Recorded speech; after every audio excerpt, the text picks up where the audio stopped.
Hello, welcome to South Today. In tonight's programme, face-to-face consultations without any contact. The GPs using technology to see patients remotely and ease the pressure being caused by coronavirus. Also, the Oxfordshire couple confined to their hotel room with the Canary Islands on lockdown.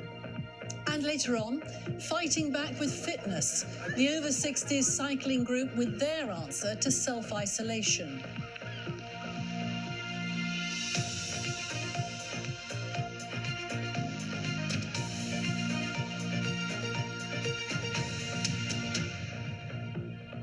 Good evening. First, the coronavirus and the mounting pressures on the health service. Many GP practices have already contacted patients asking them not to come into surgeries to help reduce the spread of the virus. Instead, thousands of consultations are now taking place over the phone or via video calls. A free NHS app developed in Oxford is being rolled out across the country, as Catherine da Costa reports. Great. How can I help today? Yeah, I woke up this morning just feeling a little bit out of sorts.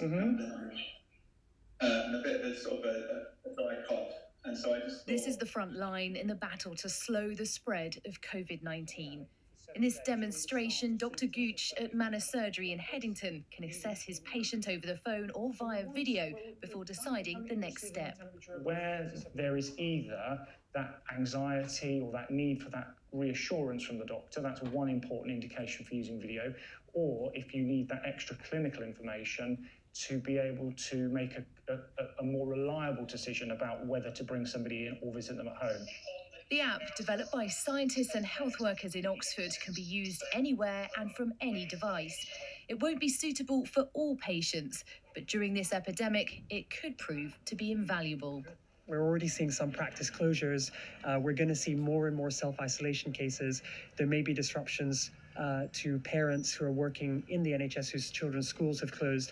And I think, critically where our product comes in is doctors can actually place those same telephone and video calls from the comfort of their own homes, keep that service going with their patients, and they don't have to disclose their personal phone numbers or any other personal details in the process.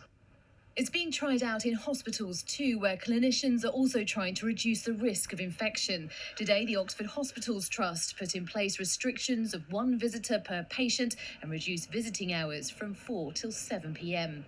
But many fear the impact of social distancing, not just on the elderly, but on people with mental health problems too. Oxfordshire Mind's seen a huge surge in inquiries from people worried about the outbreak. There are 60 peer support groups that Oxfordshire Mind facilitates that meets every week. If we move into a group work environment being strongly discouraged or even banned, what does that mean? What does that mean for somebody with postnatal depression or somebody who, suffers from hearing voices and gets a lot of support from interacting with their peer support group? We've been warned to expect significant disruption in the weeks ahead. While many can take advantage of digital communication, other more vulnerable groups will need help and support to stay connected.